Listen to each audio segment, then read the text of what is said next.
বন্ধুরা, আমরা সবাই ছুটছি কিসের খোঁজে? শান্তির। কিন্তু এই দুনিয়ায় কত কিছু অর্জন করেও আমাদের মন কেন যেন ভরে না? কেন গভীর রাতেও এক অজানা অস্থিরতা তাড়া করে? কারণ আমরা প্রায়ই শান্তির মূল উৎস থেকে দূরে সরে যাই। আল্লাহ থেকে দূরে মানেই অশান্তি। স্মরণ করুন, আমাদের অন্তর কে সৃষ্টি করেছেন? আল্লাহ সুবহানাহু ওয়া তাআলা।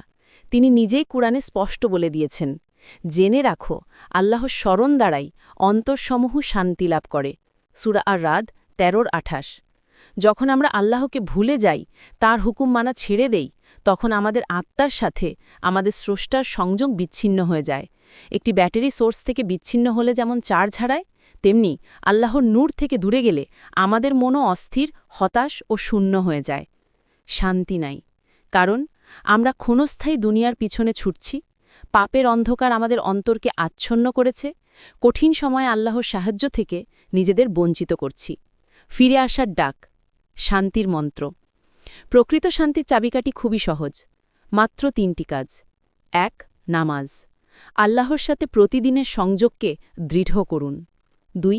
কোরআন। আপনার জীবনের সঠিক দিক নির্দেশনা গ্রহণ করুন। ৩. তওবা ও জিকির। আল্লাহর কাছে ফিরে যান, ক্ষমা চান এবং সর্বদা তাকে স্মরণ করুন। শেষ কথা, মনে রাখবেন, আল্লাহ থেকে দূরে গিয়ে সাময়িক আনন্দ মিলতে পারে, কিন্তু স্থায়ী অকৃত্রিম শান্তি কখনোই মিলবে না। আসুন, আজ থেকেই আমরা আমাদের জীবনে আল্লাহকে প্রাধান্য দেই, তার ইবাদতে মনোযোগ দেই।